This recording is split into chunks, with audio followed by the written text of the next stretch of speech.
Hi everyone, welcome back to career studies. So నిన్నటితోటి మనకు ALP CBT అనేది complete అయిపోయింది అనమాట. ఇప్పుడు చాలా మందికి ఉన్న డౌట్ ఏంటంటే, నేను కొన్ని మాత్రం అటెంప్ట్ చేశాను. సో అసలు కట్ ఆఫ్ ఎంత ఉండబోతుంది, నేను సిబిటి 2కు ప్రిపేర్ అవ్వాలన్నా వద్దా? ఎందుకంటే మనకు బేసిక్ సైన్స్ ఇంజనీరింగ్ అని ఒక కొత్త సబ్జెక్ట్ ఉంటుంది అనమాట. అది ఏఎల్పి రాసే వాళ్ళకే ఉంటుంది, లైక్ ఎన్టీపీసీ గ్రూప్ డి వీళ్ళకి ఉండదు. మరి నేను ప్రిపేర్ అవ్వాలా వద్దా? సో నీ అటెంప్ట్స్ తక్కువ ఉన్నాయి, అసలు ఎక్స్పెక్టెడ్ కట్ ఆఫ్ ఎంత ఉండొచ్చు? ఓకే, సో అండ్ సో నాకు ఐడియా ఉంటే నేను ప్రిపేర్ అవుతానని చెప్పి నిన్న నుంచి చాలా మంది అడుగుతారు అనమాట. సో దానికోసం ఈ వీడియో అయితే చేయడం జరుగుతుంది. ఈ వీడియో ఎండ్ వరకు చూడండి, మీ డౌట్స్ అన్ని కూడా క్లియర్ అవుతుంది. సో ఎక్స్పెక్టెడ్ కట్ ఆఫ్ ఎంత ఉండబోతుంది, అన్ని రకాలుగా మనం ఇక్కడ డిస్కస్ చేద్దాం, రైట్? ఓకేనా? సో మనకి 29th అంటే నిన్నటితోటి మనకి కంప్లీట్ అయిపోయింది అనమాట. అయితే ఇక్కడ మీరు కట్ ఆఫ్ ని కనుక పరిగణించాలంటే 2018లో మనకి ఏఎల్పి ఎగ్జామ్ జరిగింది. సో 2018లో మనకి ఏఎల్పి ఎగ్జామ్ కనుక జరిగితే అప్పుడున్న పోస్టులు వేరు, అప్పుడున్న సినారియో వేరు, అప్పుడు అప్లై చేసిన అప్లికేషన్స్ వేరు. కంపేర్ టు ఇప్పుడున్న పోస్టులతో పోల్చుకుంటే అప్పుడు కొద్దిగా ఎక్కువ ఉండడం జరిగింది అనమాట. ఓకేనా? సో అందుకోసం చాలా మంది ఏమడుతున్నారు అంటే, సరే యాజ్ టీజ్ గా లాస్ట్ ఇయర్ ఉన్న కట్ ఆఫ్ 2018లో ఉన్న కట్ ఆఫ్ ఇప్పుడు ఉంటుందా అని చెప్పి చాలా మంది అడుగుతారు. ఎగ్జాక్ట్ గా ఉండకపోవచ్చు. ఓకేనా? ఎందుకంటే అప్పుడున్న పోస్టులు వేరు, ఇప్పుడున్న సిచ్యువేషన్ వేరు, ఇప్పుడున్న సిచ్యువేషన్ వేరు కాబట్టి యాజ్ టీజ్ గా అయితే ఉండదు. కొంచెం చేంజెస్ ఉంటే అది ఎలా పారామీటర్స్ అనేది మనం డిస్కస్ చేద్దాం. ఓకేనా? రైట్. అయితే ఇక్కడ యాక్చువల్గా ఏంటంటే చాలా మంది కూడా ఏమంటారు అంటే, సార్ ఇక్కడ 100కు తీసుకుంటారంట ఏంది సార్ అని చెప్పి చాలా మంది అంటారు. లేదండి, ప్రోరేటెడ్ ఫర్ 100 అంటాం. ఫర్ ఎగ్జాంపుల్ మీకు 75 మార్కులకి ఫర్ ఎగ్జాంపుల్ ఒక 40 మార్క్స్ వచ్చాయి అనుకోండి, ఎగ్జాంపుల్ చెప్తున్నా. దాన్ని ఏం చేస్తారంటే రౌండ్ ఫిగర్ అంటే 100కి క్యాలిక్యులేట్ చేస్తారట. సో 75కి 40 అయినప్పుడు 100కి ఎంత వస్తుంది? సో ఆటోమేటిక్ మీకు వాల్యూ అనేది పెరుగుతుంది కదా. సో అలా మీకు ప్రోరేటెడ్ గా 100 తీసుకొని స్కోర్ ఇస్తాడు. ఆఫ్టర్ నార్మలైజేషన్ ఇవన్నీ అయిన తర్వాత మీరు ఈ 100కి ఎన్ని మార్కులు వస్తుందో క్యాలిక్యులేట్ ఇప్పుడు మీరు చేసుకోవద్దు, అది మీకు అవసరం కూడా లేదు. అది రైల్వే వాళ్ళు చేస్తారు, మీకు వచ్చిన మార్క్స్ పోతాయి. ఇప్పుడు మీరు గుర్తుపెట్టుకోవాల్సింది రా స్కోర్ మాత్రమే గుర్తుపెట్టుకోవాలి. అర్థమైంది కదా? 75కి ఎగ్జాంపుల్ చెప్తున్నా, 40 30 ఎంతో మీకు వచ్చిన మార్క్స్ ఎన్నైనా కానీ, ఓకేనా? సో 45 అనుకోండి, ఎగ్జాంపుల్ చెప్తున్నా. సో మీకు 75కి 45 వస్తే 100కి ఎంత వస్తుంది? సో ఈజీగా మనం చెప్పుకోవచ్చు అనమాట. అయితే ఇక్కడ సిచ్యువేషన్ ఏంటంటే, ఈ 100కి మీరు ముందే క్యాలిక్యులేట్ చేసుకోలేరు కాబట్టి నేను ఇక్కడ చెప్తాను ఎలా ఎలా ఎలా క్యాలిక్యులేట్ చేసుకోవాలి, మన మార్క్స్ అనేది మరి కట్ ఆఫ్ ఎంత ఉండబోతుంది అనేది మనం ఇక్కడ చూద్దాం. ఓకేనండి? రైట్. ఇక్కడ నేను షిప్స్ కూడా కొంతమంది ఏంటంటే ఎగ్జామ్ రాసిన వాళ్ళైతే, సో పేపర్ అనాలిసిస్ ప్రకారం చెప్పిన వాళ్ళైతే, ఎందుకంటే మనకి పేపర్ ని మనం డిస్క్లోజ్ చేయొద్దు అనమాట. సో ప్రతి పేపర్ ను కూడా అంటే ఏ క్వశ్చన్స్ వచ్చినాయి ఏందని చెప్పి మనకు రైల్వే న్యూస్ నోటీస్ రావడం జరిగింది. అందుకే నేను ఫస్ట్ పెట్టిన వీడియోస్ కూడా డిలీట్ చేయడం జరిగింది. ఎందుకంటే మనం రూల్స్ అండ్ రెగ్యులేషన్స్ ఫాలో అవ్వాలి కాబట్టి పేపర్ అనాలిసిస్ చేయలేదు. లేకపోతే మనకు ఇప్పుడు పేపర్ లో వచ్చిన ఎంతమంది అటెంప్ట్ చేశారు, సో ఏంటిది, మన స్టూడెంట్స్ కూడా ఉంటారు కదా. సో వాళ్ళు రాసిన అనుబంధం, వాళ్ళు రాసిన ఎక్స్పీరియన్స్ ప్రకారం అయితే మన యూట్యూబ్ లో కూడా కమ్యూనిటీలో మనం పోస్ట్ చేయడం జరిగింది. సో మీరు ఎన్ని అటెంప్ట్ చేశారు ఏంటని చెప్పి కూడా అనేది, ఇవి వీటితో పాటు అన్ని కూడా పారామీటర్స్ తీసుకొని మనం ఇక్కడ చెప్పడం జరుగుతుంది అనమాట. ఓకేనా? సో మీరు చాలా మంది కూడా ఏంటంటే, నేను పెట్టిన కమ్యూనిటీ ట్యాబ్ లో కూడా సో మోస్ట్లీ 40 నుంచి 50 అటెంప్ట్ చేసిన వాళ్ళే మెజారిటీ ఉన్నారనమాట. ఫర్ ఎగ్జాంపుల్ ఒక 100% తీసుకుంటే వీళ్ళే ఆల్మోస్ట్ 75% వీళ్ళే ఉన్నారనమాట. అంటే 40 నుంచి 50 అటెంప్ట్ చేసిన వాళ్ళే 75% ఉన్నారు. నువ్వు అటెంప్ట్ చేసిన ప్రతి క్వశ్చన్ కూడా కరెక్ట్ అవుతుందా? ఎవరి కాదు. ఎంత పెద్ద టాపర్ అయినా సరే 75 out of 75 it is highly impossible. So కావన్నమాట. ఖచ్చితంగా అందులో ఒక 5 6 ఒక 10 ఖచ్చితంగా నెగిటివ్స్ పోతాయి. అంటే ఆన్ అండ్ యావరేజ్ గా 40 to 50 అటెంప్ట్స్ ఇది మళ్ళీ మీకు వచ్చిన ఎగ్జాక్ట్ మార్క్స్ కూడా కాదు, ఇది అటెంప్ట్స్ మాత్రమే అనమాట. ఇది అటెంప్ట్స్. మళ్ళీ ఇందులో నెగిటివ్ పోగా ఖచ్చితంగా తగ్గుతుంది. మళ్ళీ దానికి తోడు ఏమవుతుంది, మీకు జరిగిన ఎగ్జామ్స్ అన్నిట్లో కూడా మళ్ళీ నార్మలైజేషన్, అది కూడా పర్సంటైల్ నార్మలైజేషన్ తీసుకుంటారు అనమాట. అంటే మీరు ఇక్కడ గుర్తుపెట్టుకోవాల్సింది ఏంటంటే, చాలా మంది కూడా ఏంటంటే నేను తక్కువ అటెంప్ట్ చేశాను, నేను క్వాలిఫై కానేమో అని వాళ్ళకి వాళ్ళు ముందుగానే అనుకుంటారు. అలాంటిది ఏమీ ఉండదు. మీకు మెయిన్స్ కి వాళ్ళు తీసుకునేది ఎంత అంటే మీకు 1:15 తీసుకుంటారు. అంటే ఒక పోస్ట్ కి 15 మందిని తీసుకోవడం జరుగుతుంది అనమాట. మీకు ఎన్ని పోస్టులు అయితే ఉన్నాయో ఆ పోస్ట్ కి కేటగిరీ వైజ్ గా ఒక్కొక్క పోస్టుకు 15 మందిని తీసుకుంటారు. అందుకోసమే నేను అటెంప్ట్స్ తక్కువ ఇచ్చాను, నేను ఎలిజిబుల్ కాను అని చెప్పి చాలా మంది కూడా నెగిటివ్ గా కామెంట్ పెట్టుకోవడం, వాళ్ళకి వాళ్ళే అనేసుకోవడం, ఏదో రిజల్ట్ ఇచ్చేసినట్టు వాళ్ళకి వాళ్ళు ఫీల్ అవుతారు. అలా ఎప్పుడు కూడా అనుకోవద్దు. నేను చెప్తాను నేనండి. ఓకేనా? నేను ఇప్పుడు చెప్పింది కనుక మీరు పర్ఫెక్ట్ వింటే మీకు కూడా ఒక క్లారిటీ వస్తుంది అనమాట. అయితే ఇప్పుడు మనం చూసిన దాని ప్రకారం 40 నుంచి 50 వరకు అటెంప్ట్ చేసిన వాళ్ళు, ఓకేనా, వాళ్ళు 75% ఉన్నారనమాట. ఓకేనా? మళ్ళీ దాని తర్వాత 30 నుంచి 40 వరకు అటెంప్ట్ చేసిన వాళ్ళు ఒక 20% ఉన్నారు. అంటే రిమైనింగ్ ఎంత ఒక 50+ అంటే వీళ్ళు టాపర్ అయి ఉండొచ్చు, what ever it is, A reason వాళ్ళు మంచిగా చదివి ఉండొచ్చు, టాపర్స్ ఉండొచ్చు. వీళ్ళు మాత్రం 50+ అంటే 60 కానీ 65 కానీ కొంతమంది పెట్టిన వాళ్ళు ఉంటారు, చదువుకొని ప్రిపేర్ అయిన వాళ్ళు కూడా కొంతమంది పెట్టుంటారు. సో వీళ్ళు కనుక చూసుకుంటే ఆల్మోస్ట్ మనకి ఒక 5% మాత్రమే వీళ్ళు ఉంటారు అనమాట. అంటే టోటల్ గా నీకు 100% విద్యార్థులను తీయాలంటే ఇందులో కేవలం ఒక 5-10% +/- అనుకోండి, ఒక 5-10% వరకు మాత్రమే, 5-10% వరకు మాత్రమే ఈ 50+ పెట్టి 60+ పెట్టి వాళ్ళు టాపర్స్ ఉండొచ్చు. అంటే రిమైనింగ్ 80% స్టూడెంట్స్ ని ఫిల్ చేయాలి కదా, ఎందుకంటే 1:15 కదా, 1:1 కాదు కదా. అప్పుడు ఖచ్చితంగా మళ్ళీ ఎక్కడికి రావాలి, వాళ్ళు ఇక్కడికే రావాలి. ఓకేనా, అర్థమవుతుందని చెప్తుంది. నేను అటెంప్ట్స్ తక్కువ చేశాను, నేను క్వాలిఫై కానా అనే భయం మీకు అవసరం లేదు. మీకు ఫ్యాక్టర్స్, మీకు అక్యురసీ ఉండి నెగిటివ్స్ తక్కువ పోతే, మీకు పర్సంటైల్ నార్మలైజేషన్ కనుక మార్క్స్ పెరిగితే, మళ్ళీ ప్రొరేటెడ్ కనుక 100 చేస్తే, even though if you are attempted 30-40 you may be eligible for CBT2. ఓకేనా, నేను ఇక్కడ మెయిన్ గా నేను చెప్పదలుచుకునేది ఏంటంటే, నేను తక్కువ అటెంప్ట్ చేశాను అని చెప్పి ఏ స్టూడెంట్ కూడా అనుకోవద్దు. ఓకేనా, సో నేను అనాలిసిస్ చేసిన దాని ప్రకారం అన్రిజర్వ్డ్ ఎవరైతే ఉన్నారో మినిమం వాళ్ళు మినిమంలో మినిమం 50-55 గనక మీరు అక్యురేట్ గా ఆఫ్టర్ నెగిటివ్ పోగా రా స్కోర్ అనమాట. ఇది నేను చెప్తుంది రా స్కోర్ మాత్రమేనండి. ఓకేనా, రా స్కోర్ అంటే మీరు ఎన్నైతే అటెంప్ట్ చేస్తారో అది నెగిటివ్ పోగా చెప్పుకునే దాన్ని రా స్కోర్ అంటాం. ఓకేనా, అన్రిజర్వ్డ్ క్యాండిడేట్స్ ఎవరైతే ఉన్నారో 50-55 నెగిటివ్ పోగా రా score, which means for example మీరు ఒక 60 క్వశ్చన్లు అటెంప్ట్ చేశారు అనుకోండి ఎగ్జామ్ హాల్లో. 60 క్వశ్చన్లు అటెంప్ట్ చేస్తే నీకేమైందంటే 6 క్వశ్చన్లు రాంగ్ అయినాయి, కరెక్ట్ అయినా 54 క్వశ్చన్స్ రైట్ అయినాయి అనమాట. ఇప్పుడు 6 క్వశ్చన్లు రాంగ్ అయినాయి అంటే మీకు 1/3 నెగిటివ్ అంటే 2 మార్కులు పోవాలి. సో 2 మార్క్స్ అనేది నెగిటివ్ పోవాలి. ఈ 54లో 2 మార్క్స్ కనుక పోతే ఎంత, 52. దీన్ని మీరు రాసుకోరు అంటారు. దీన్ని ఏమంటాం, రాసుకోరు అంటారు. ఈ 52నే రాసుకోరు. నేను ఇక్కడ చెప్పేది కూడా, ఈ ఎక్స్పెక్టెడ్ కట్ ఆఫ్ చెప్పేది కూడా బేస్డ్ ఆన్ రాసుకోరు మాత్రం. అంటే మీకు టోటల్ గా అటెంప్ట్ చేసినవి ఇవన్నీ, మీకు టోటల్ అటెంప్ట్ చేసినాయి ఇందులో మీకు టోటల్ గా మీరు ఎన్ని క్వశ్చన్లు కరెక్ట్ అయినాయి, ఎన్ని క్వశ్చన్లు రాంగ్ అయినాయి. రాంగ్ అయిన దానికి 1/3 నెగిటివ్ అంటే 6/3 అంటే ఎంత, 2 కదా. సో ఆ 2 అనేది మనకు కరెక్ట్ అయిన మార్కులో తీసేయాలి కాబట్టి నెగిటివ్ తీసేస్తే 52. ఈ 52 మనం ఏమంటాం, రా స్కోర్ అంటాం. అర్థమైంది. చాలా మంది అడుగుతారు సార్ రా స్కోర్ అంటే ఏంటనేది. మళ్ళీ ఈ రా స్కోరే మీకు ఫైనల్ గా డిస్ప్లే అవుతారా అంటే అవ్వదు. ఈ రా స్కోర్ కి మళ్ళీ నీకు పర్సంటైల్ నార్మలైజేషన్ చేస్తారు. ఓకేనా, ఈ పర్సంటైల్ నార్మలైజేషన్ ఎలా చేస్తారు అనేది ఒక ఫార్ములా ఉంది, లాస్ట్ వీడియోలో కూడా చెప్పారు. అవన్నీ మనకు అనవసరం, మనం ఎగ్జామ్ రాసాం అయిపోయింది. ఫైనల్ గా రిజల్ట్ ఇచ్చేది రైల్వే ఇస్తారు, నో ప్రాబ్లం. ఒకవేళ దీన్ని ఆఫ్టర్ నార్మలైజేషన్ తర్వాత వాళ్ళు మళ్ళీ ప్రొరేటెడ్ 100 గనక చేస్తే నీకు వచ్చేది ఫైనల్ స్కోర్ అనమాట. ఫైనల్ స్కోర్ ఇంత కథ ఉంటుంది లోపల. సో చాలా మందికి ఏంటంటే తెలియక, అయ్యో సార్ నేను 30 అటెంప్ట్ చేశాను, నేను 40 అటెంప్ట్ చేశాను, నేను 50 అటెంప్ట్ చేశాను, అది ఇది అని చెప్పి నెగిటివ్ గా కంగారు పడుతున్నారు. అవసరం లేదు. ఓకేనా, మీకు గనక అన్రిజర్వ్డ్ గనక 50-55 రాసుకోరు. ఎందుకంటే మీకు పర్సంటైల్ అనేది చెప్పాలి. ఎందుకంటే ఇప్పుడు చాలా మంది ఏంటంటే ఇక్కడ ఇచ్చిన పేపర్ కనుక మనం చూసుకున్నట్లయితే మోడరేట్ టు డిఫికల్ట్ అండి. మోడరేట్ టు డిఫికల్ట్, ఈజీ అయితే ఈ మాక్సిమం ఇప్పుడు జరిగిన షిఫ్ట్లలో ఈజీగా వచ్చిన షిఫ్ట్లు చాలా తక్కువ అనమాట. So moderate to difficulty.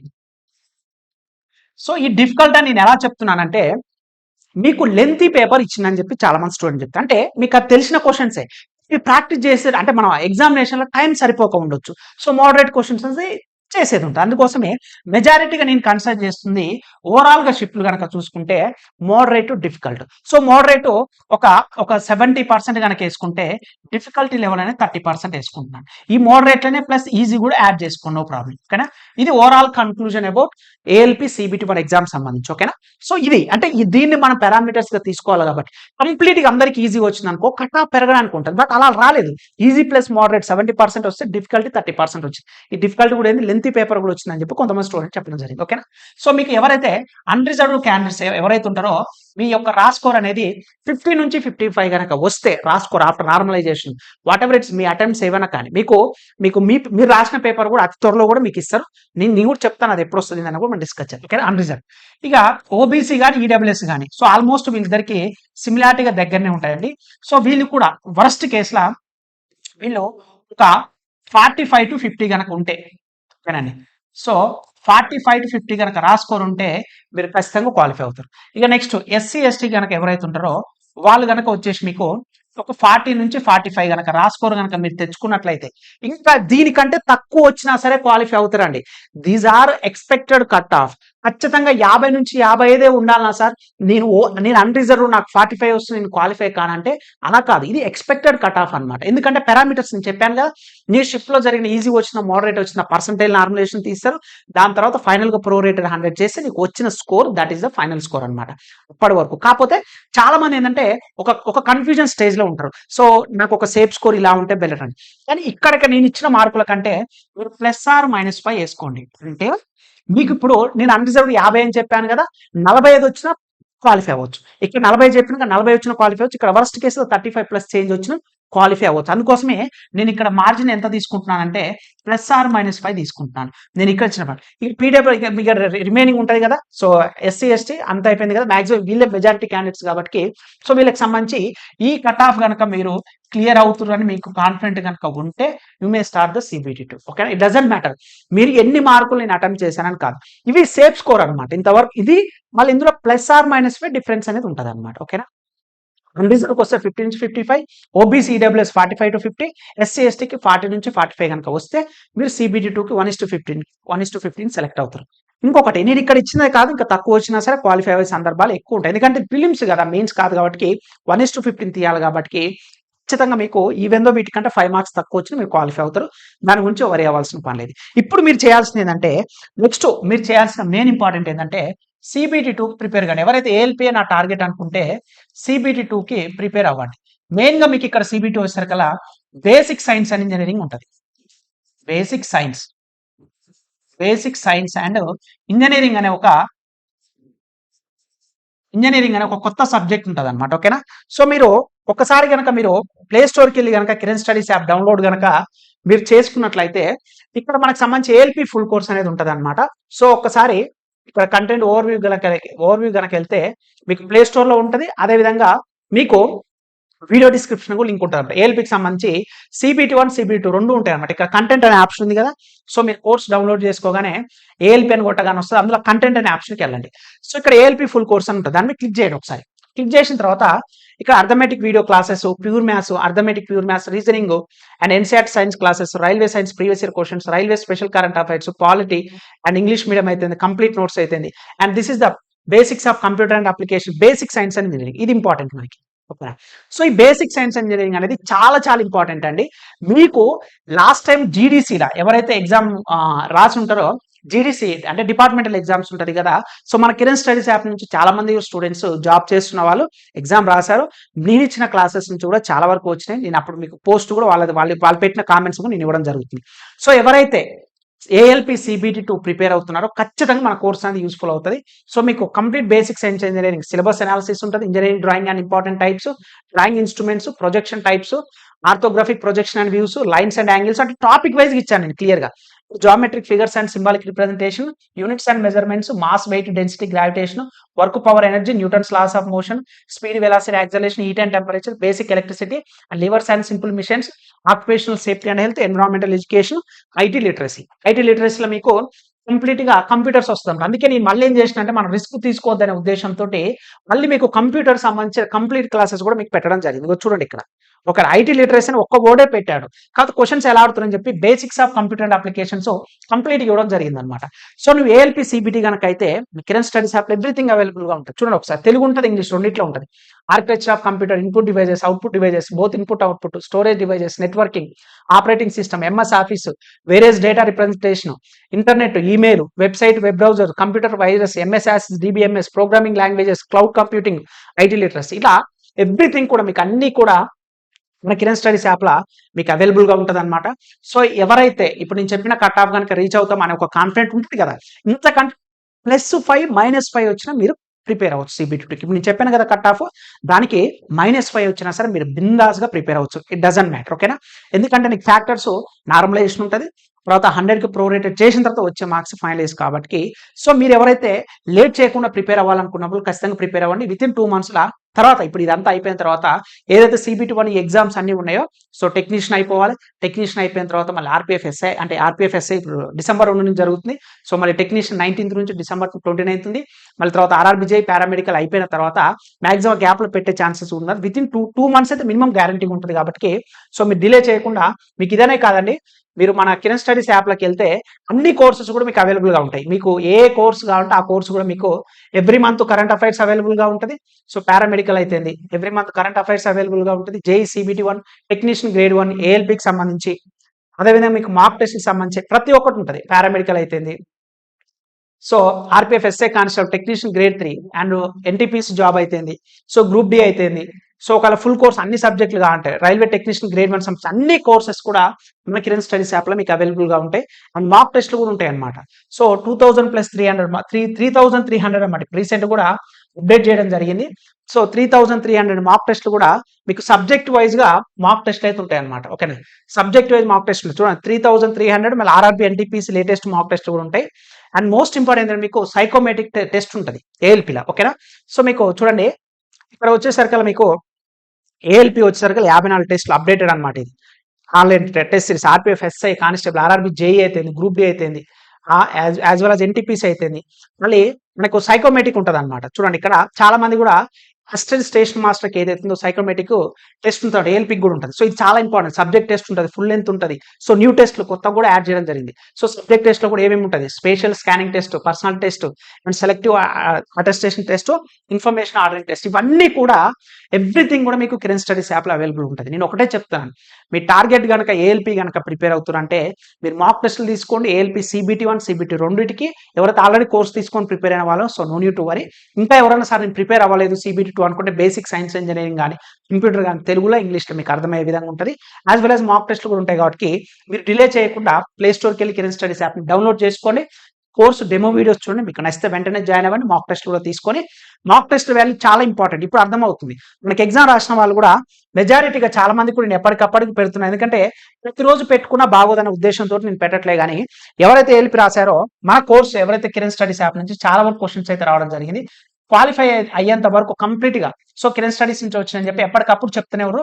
నేను వాటికి ఒక స్క్రీన్ షాట్లు కానీ వాళ్ళు పెట్టిన కొన్ని అన్ని పెడితే బాగోదు కదా. సో కొన్ని నీకు పెట్టినవి ఏంటంటే మీకు వాట్సాప్లలో కానీ లేదంటే మన యూట్యూబ్లో ఉన్న కమ్యూనిటీలో కానీ సో మన ఛానల్ కానీ పెట్టడం జరుగుతుంది అనమాట. సో మన ప్రూవ్ అయినాం అనమాట. అంటే నేను చెప్పేది ఏంటంటే 3 గవర్నమెంట్ జాబ్స్ సాధించిన అనుభవం నాకు. ఎందుకంటే నేను ప్రతి వీడియోలో ఎందుకు చెప్తానంటే మనం టీచ్ చేస్తున్నాం అంటే సో వాట్ వీఆర్ అచీవింగ్, మనం ఎందుకు నేను చెప్తున్నాను నా క్లాసెస్ ఎందుకు తీసుకోవాలంటే what are my qualifications. So railway police groups 3 ఉద్యోగాలు సాధించిన అనుభవం, 10 years ప్లస్ టీచింగ్ ఎక్స్పీరియన్స్. ఒకసారి మీరు వీడియోస్ చూడండి, నేను ఏదో చెప్తున్నా నా గురించి అని కాదు. మీరు ఒకసారి యాప్ డౌన్లోడ్ చేసుకొని వీడియోస్ మాక్ టెస్ట్లు రాయండి. మాక్ టెస్ట్లు విత్ ఎక్స్ప్లెనేషన్ కూడా ఉంటుంది DTPలో, డీటెయిల్గా ఉంటుంది. కాబట్టి నేను చెప్తున్నాను, డోంట్ వేస్ట్ యువర్ టైం. ఒక్క సెకండ్ కూడా వేస్ట్ చేయదు. టార్గెట్ కనుక రైల్వే జాబ్ అనుకుంటే సో కిరణ్ స్టడీస్ యాప్ మీకు 100% యూజ్ అవుతుంది. అది తక్కువ అమౌంట్ తోటి మీరు కంపేర్ చేయండి ఎక్కడైనా సరే ప్రైజెస్, అది తక్కువ అమౌంట్ తోటి ఇస్తున్నాను. కాబట్టి మీరు డిలే చేయకుండా వెంటనే యాప్ డౌన్లోడ్ చేసుకొని ప్రిపేర్ అవ్వండి. సో అందరికీ all the very best for CBT 2 అనమాట. థ్యాంక్ యూ అండి. సో ఇంకా మన ఛానల్ సబ్స్క్రైబ్ చెప్తే please do subscribe friends. So we're near to 1 lakh subscribers. I hope you so crack before 2025 new year. So ఎవరైనా ఇంకా మీకు నచ్చి కంటెంట్ కనుక అనుకుంటే వెంటనే సబ్స్క్రైబ్ చేసుకోండి. థ్యాంక్ యూ అండి.